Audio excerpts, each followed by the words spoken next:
Я тебе раскрою секрет, вот твой папа тоже приходил на программу нашу, экспериментировал, да, и, кстати, очень довольны все остались. Да, ну еще бы им не остаться довольным, потому что он очень хорошо готовит, он готовит очень оригинальное блюдо. И, кстати, вот это тутырылган бәрәңге, сегодняшнее наше блюдо, это тоже один из его рецептов.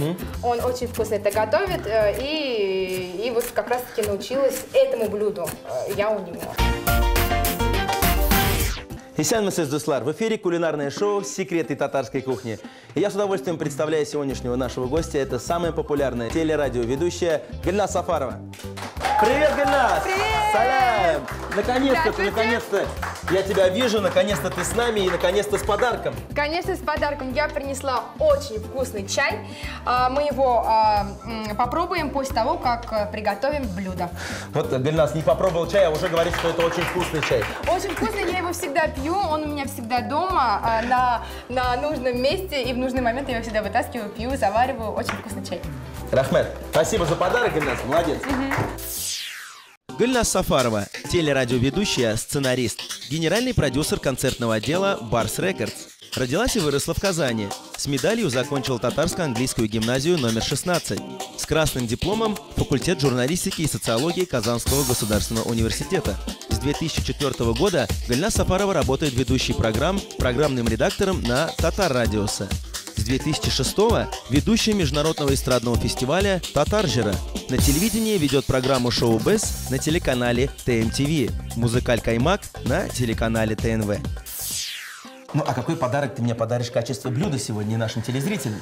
Сегодня все мы будем готовить блюдо под названием тутырылган бәрәңге.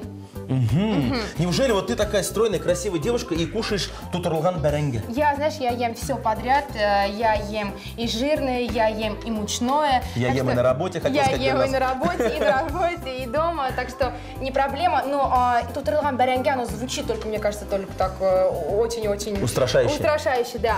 А на самом деле это очень вкусное блюдо и даже низкокалорийное, я бы сказала. Итак, будем готовить низкокалорийное блюдо. Вот у нас урожай 2012 года. Да. Не буду рекламировать, какой район. Да, это лучший урожай, потому что в этом году картошка как бы где-то не удалась, а здесь мы видим такие большие картофелины, и они нам сейчас понадобятся. Ну, вот это у нас уже картофель, который мы отварили.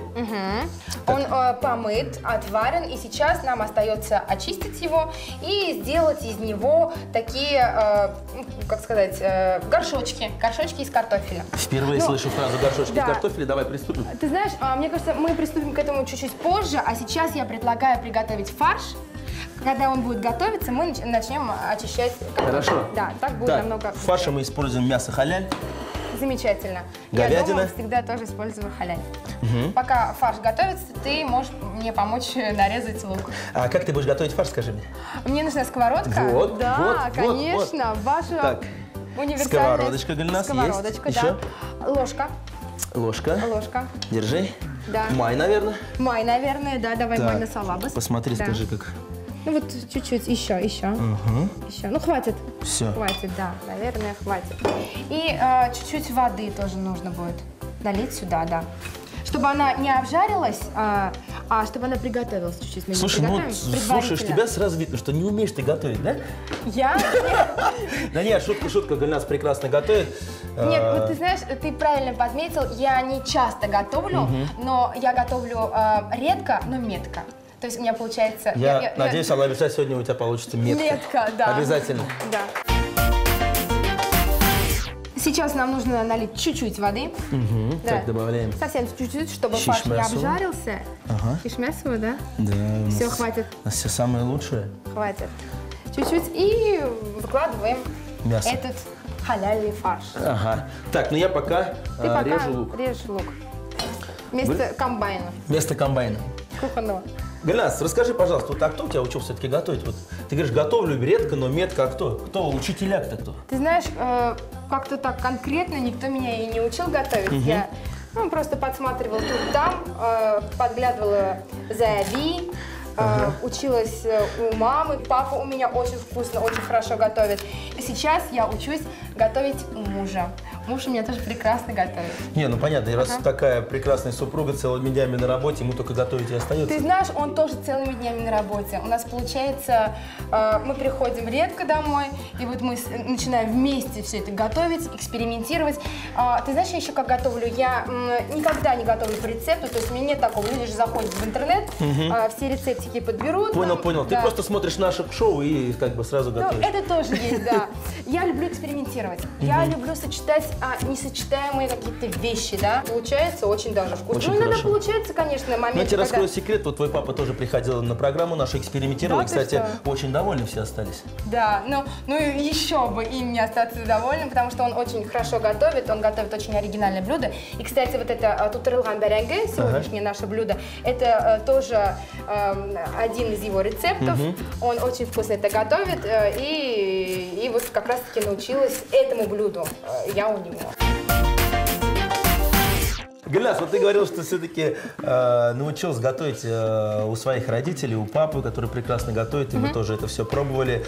Вот он самый известный журналист, один из самых известных в Казани, Миназим Сафаров, главный редактор газеты «Ватаном Татарстан». Вот все-таки, наверное, это он мечтал, чтобы любимая дочка поступила на журналистику или как? Или ты все-таки сама пошла? Ты знаешь, мне никто из родителей не говорил, там, станешь, давай мы поможем тебе стать тем-то, тем-то, ты поступишь в этот вуз. Мне всегда давали как бы, я всегда выбор делала сама, все выбирала сама. И, наверное, я всегда следила за отцом, как он работает, как он пишет статьи, и мне всегда это нравилось. И как-то в классе 6, наверное, учительница сказала: напишите статью, как нам как раз-таки начинаем изучать такие жанры, напишите статью. Я написала, написала. Я думал, ты папу попросила. Нет, мне все говорят, наверное, папа написал. Это потом еще в университете будут говорить там, мне, что папа помогает. Я написала, принесла, и мне учительница сказала, похвалила перед всем классом. А я такой человек, на меня это такое впечатление вот оказало. И я начала писать, и это мне так понравилось. То есть с 6 класса, можно сказать, началась твоя карьера? Да, наверное, так. И папа меня подхваливал, и это мне тоже очень нравилось. То есть я писала вообще, забыв обо всем. И еще вот хочу сказать, что я писала не о цветах, не о погоде. О комбайнах? И уже с 6 класса пыталась затронуть какие-то проблемы о животных. Проблема шестиклассников. Да. Проблема семиклассников. Ну да, школьные проблемы. Нет, ну проблема с животными в нашем зоопарке в Казани, она есть, конечно? Есть. Но мне кажется, после университета папа тебе сказал, да? Кызым, ты классный журналист, ну иди работать на радио лучше. Ты знаешь, не после университета, а на первом курсе. Я писала в газеты, работала в газете «Татарстан Яшляре», работала в газете «Одна», и плюс еще проходила практику на ТНВ. Тоже мне это все нравилось. И как-то так, придя к себе на факультет, я смотрю, стоит толпа народу. Вот просто толпа. Я спрашиваю, кто, куда, почему здесь толпа образовалась. И все такие говорят, а здесь идет кастинг на радио, на популярную радиостанцию. Не хочешь зайти? Я так, нет, я спешу. А я смотрю, все боятся и не могут зайти. То есть там ты первый, нет, ты первый. Я думаю, так я зайду. Вот просто зайду, поздороваюсь. Я зашла, поздоровалась, и так уже 6 лет она здоровается со всей нашей республикой, особенно по утрам, в прямом эфире. Молодец, Гульнас, молодец. Причем замечательно это получается. Одна из самых популярных радио и телеведущих Гульнас Сафарова сегодня готовит замечательное блюдо под названием тутырылган бәрәңге. Оставайтесь с нами. Нужно тщательно перемешивать этот фарш во время готовки, потому что фарш должен быть рассыпчатым таким. Вот мы его перемешиваем. Мы еще не добавили сюда соль. Так, давай добавим соль. Мы должны поперчить.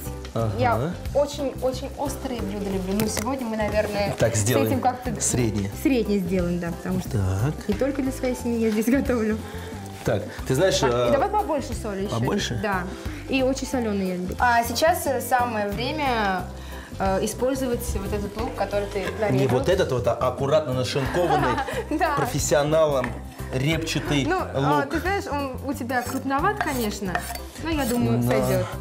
Какой повар, такой и лук, как говорится. Здесь худых не Это наблюдаем. мы перемешиваем Ага. и ставим просто на медленный огонь. Пока оно... Я думал, ты скажешь, как на радио. И ставим медленную композицию. И лук готовится вместе с фаршем. А интересные случаи, вот бывали какие-то на радио? Случалось? Вот сколько у тебя часов эфира? Это, я не знаю, уже почти, как ты говоришь, уже 8 лет на радио. Что интересного было? Раскрой нам секрет. У нас, знаешь, у нас практически каждый день происходит что-то интересное, постоянно, потому что у нас люди, наверное, думают, что мы где-то читаем по бумаге, где-то что-то очень серьезно и сильно готовимся, да. В большей степени у нас импровизация, у нас все происходит в прямом эфире, поэтому интересных случаев очень много. Например, как-то раз я читала поздравления. У нас какое правило? Мы читаем поздравления, ставим музыкальную композицию, а потом в конце музыкальной композиции перечитываем это поздравление. Еще раз, дополнительно. Да, дополнительно.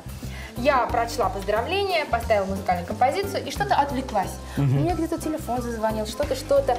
И я смотрю, у меня уже 30 секунд, 20 секунд, и мне надо выходить в эфир. Я надеваю наушники, выхожу в эфир, а этого поздравления нету. И я думаю, что же, где же?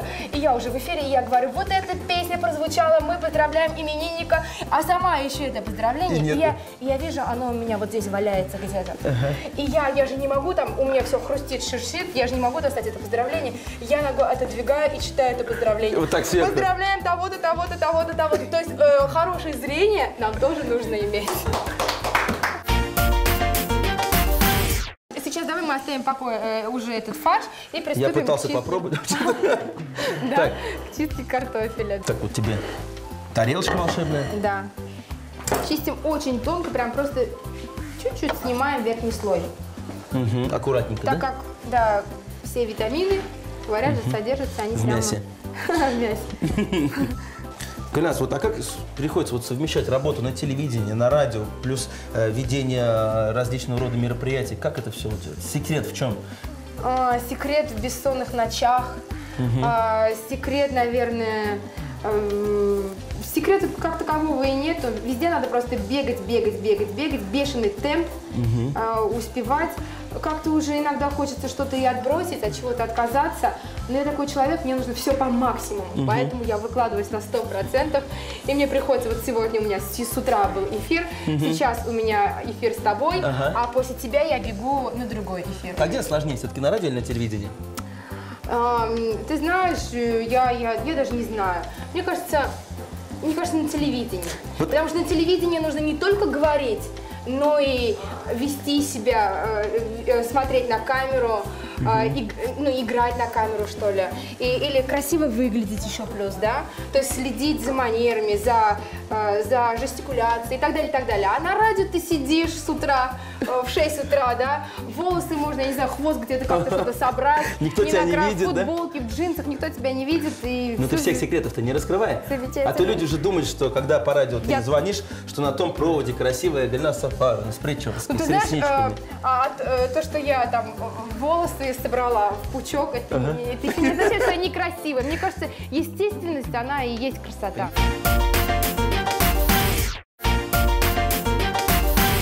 А мы продолжаем готовить замечательное блюдо тутырылган беренге вместе с Гульназ Сафаровой, замечательной ведущей, которая острит, шустрит и даже пытается при этом готовить сегодня вместе со мной. Да. Что мы делаем дальше, Мы Гульназ? приступаем к основному моменту. Это мы делаем из этих картофелин горшочки. Ну-ка, Сейчас я покажу. Мы сначала сверху, мы должны посмотреть, как сидит у нас картошка, наиболее удобную позу, чтобы она могла принять, вот, чтобы она не профессионал, качалась. сразу видно. Да, вот она стоит. И делаем надрез, то есть мы снимаем крышку. Вот так снимаем аккуратненько. Картошка не готова. Нужно быть очень аккуратным, чтобы не порезать руку. Так вот. Убрали крышечку. И сейчас крышку мы не должны путать. Естественно, ее же можно спутать, крышку с большой картошкой. Конечно. Нет, не с большой картошкой, с другими крышками, чтобы не путать. У каждой картошки у должна... каждой картошки своя крышка. Это очень-очень Можно ответственный нумерацию момент. делать. Ну ты запоминай, да? И мы начинаем делать горшочек. Для этого я принесла вот такую чистилку. Которую можно найти на любом радио. Возле микрофона. Да. Руслан, а ты можешь начинать это делать ложкой просто. Галяс, вот к вам часто на радио звонят люди, заказывают различные песни. А есть такое вот, что, например, с Альметьевского района заказывают больше Салавата, например, с Буинского Ханеев Архи? Ты знаешь, такой закономерности я как-то не наблюдала. Звонят больше Зеленодольска почему-то. Или на мой эфир они приходятся больше. Нет, Зеленодольска в Казань ближе просто, поэтому. Да, они звонят и говорят, мы из Зеленодольска, мы из такой-то деревни Зеленодольского района. Арск много звонит, с Балтасии звонят. Касательно того, что заказывают, заказывают хиты, конечно, больше, что на сегодняшний день какие популярные песни, их заказывают. И у нас есть такие аксакалы эстрады, это как Салават, Айдар Галиев, Хания Фархи, да? Зайнаб и Хуша, они, мне кажется, вне конкуренции, их заказывают Всегда номер один. Да. Ну вот у нас практически все готово. И, Руслан, еще один важный момент. Мы делаем снизу вот такой разрезик, даже, да? Площадка, чтобы картошка стояла уверенно. Ну а сейчас мы как раз-таки приступаем к тому, что тут рабос. Да, самые ответственные здесь. Да.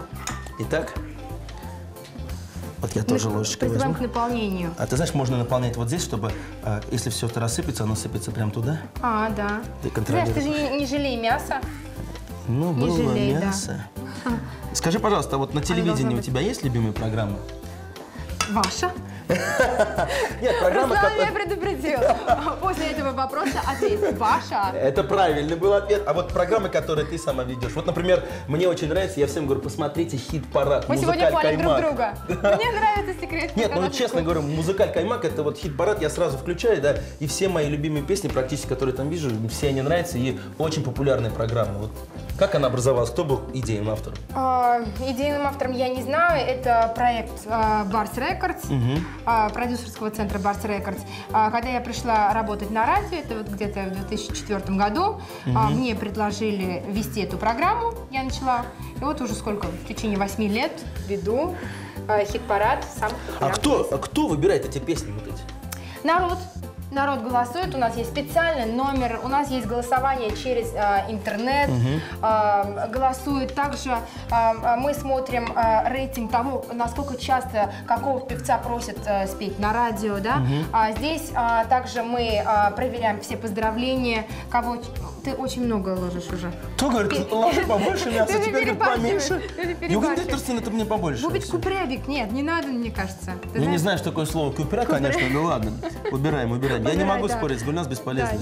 Вот все, хватит, да. Все должно быть прямо тютелька в тютельку у нас. Вот и рейтинг песен, которые звучат на радио, чаще звучат. Вот из всего этого уже формируется популярность того или иного певца. А почему Музыкаль Каймак? Почему не Музыкаль Кефир, например? Музыкаль Каймак. Что касаемо названия, почему? Это же сливки. Сливки, все самое лучшее, да? Все самое лучшее, да. Сливки татарской музыки. Вот, Руслан, нам сейчас нужно намазать эти картошки сверху майонезом и аджикой. То есть мы сделаем из них соус, да? Да, соус такой. Так как я люблю острый, я использую аджику, но вместо этого вы можете использовать... Можно использовать просто майонез. Ну давай вот здесь смешаем сейчас. Да, давай смешаем. Ну, аджика очень... Аджика обалденная. Обалденная, да. Татарская? Я прям так ложкой ездила, попробовала бы. Столько много будет? Нет? Нормально. Перемешиваем.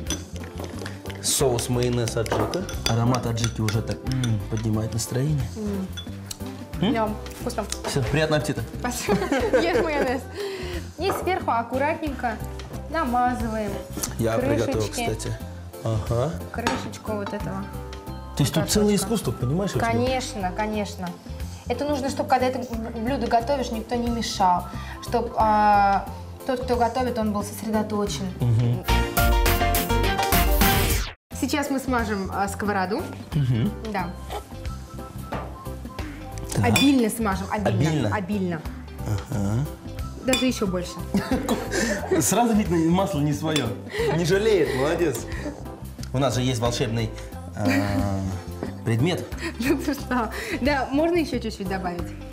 Ты хочешь искупать наши картошки в масле? Нет, ты знаешь, оно быстро испарится. Все, хватит. Сейчас хватит, да. И просто...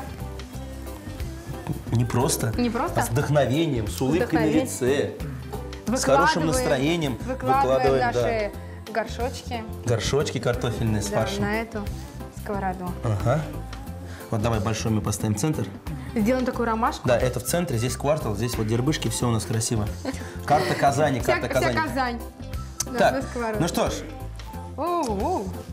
Все, готово? Гульнас Сафарова начинает уже танцевать на нашей кухне. Так, насколько мы это отправляем по времени? По времени где-то минут на 30, на 35. Ну, чтобы она приобрела такой красивый золотистый цвет, да, и хрустела во рту. Это очень важно для меня самой. Итак, бисмиллях рахман рахим. Отправляем в духовку нашу картошечку. Ай-яй-яй-яй-яй-яй-яй. Ну а что же получилось у нас, мы узнаем через 35 минут. Оставайтесь с нами. Ну что ж, Гульнас, незаметно пробежали 35 минут. Я думаю, самое время посмотреть, как же наша там картошечка. Да. Тут рулган беренге. О, она поджарилась как раз таки такая. Кстати, такой аромат. Румяная. Молодец, да. молодец, да. молодец. У меня получилось. Я думал, ты скажешь... Ты не совсем вытаскивай. Ну давай, будет удобнее. Ты вытащишь, мы натрем сыра сверху и обратно положим в духовочку. Так, бисмилля рахман рахим. Как это все красиво. Красиво.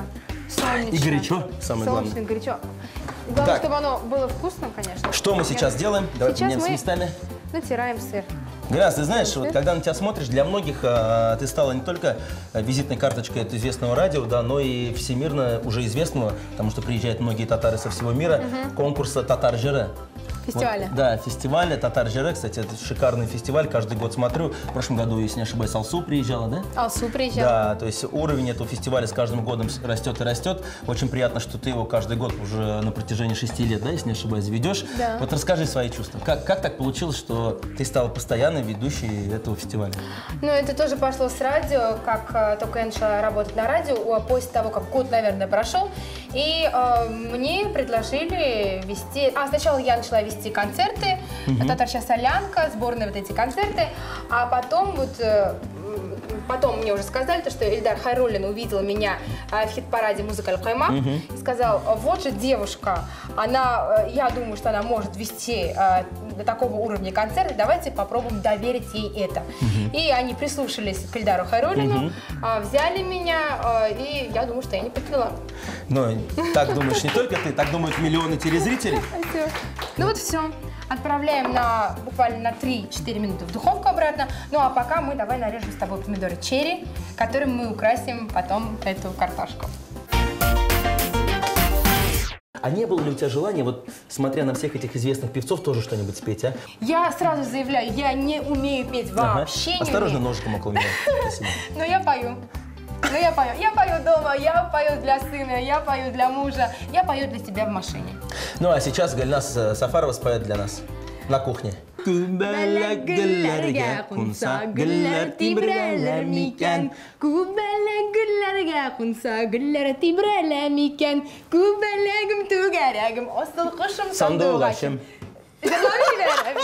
такой дуэт экспромтом Гульнас Сафарова, Руслан Шарапутдинов. Ну а сейчас будем пробовать наше блюдо. Тутырган беренге. Для начинки обжарили мясной фарш на растительном масле, добавив немного воды. Посолили, поперчили, добавили мелко нарезанный репчатый лук, тушили до готовности. Картошку отварили в мундире до полуготовности, примерно 10 минут, остудили, очистили. Срезали крышечку, отложили. В оставшейся части ложкой или ножом сделали углубление, в которое выложили фарш. Закрыв крышечку, смазали майонезом, смешанным с аджикой. Подготовленные таким образом картофелины выложили на политую растительным маслом сковороду, запекали в духовке около получаса. Почти готовое блюдо посыпали тертым сыром и отправили в духовку еще на 5 минут. Так, это я себе, а который побольше, это тебе. Рахмет. Люблю этот момент нашей программы, когда мы все-таки пробуем то, что мы готовили уже с тобой целых 38 минут. Так, это мне. Бисмиллях рахман рахим. Я надеюсь, что получилось очень вкусно. Я на это надеюсь. Так. Пробуем? Руслан, ты можешь открыть крышку, а можно вместе с крышкой. Нет, я Да, кто как сделаю хочет. открытие. Бисмиллахир-рахманир-рахим. А я вот с крышкой. Так. Потому что крышка У тоже... меня там фарш. Ну, у меня там тоже фарш. Бисмиллахир-рахманир-рахим. Так, бисмиллахир-рахманир-рахим. Сверху сыр такой. Ой-ой-ой, у меня. Фарш сочненький. Сочный, потому что весь сок у него сохраняется, потому что он в картошке. Весь аромат. Я Поэтому... очень люблю сыр, поэтому крышечку тоже попробую. Конечно, крышку надо пробовать. Это же тоже продукты, это очень вкусно. Я все вместе ем. То есть помидоркой можно закусить. Обалденно. Гульнас, на 5 с плюсом ты справилась. Честно говорю, шикарная корочка получилась. И фарш такой вот сочненький, не сухой. Поэтому ответственно заявляю, готовить умею я. Это была Гульнас Сапарова, популярная телерадиоведущая. И я, Руслан Шарапунинов, говорю вам сау булыгыз, Дуслан. Сау булыгыз. Готовьте вместе с нами. Ешь быстрее, ешь. А я твою хочу попробовать.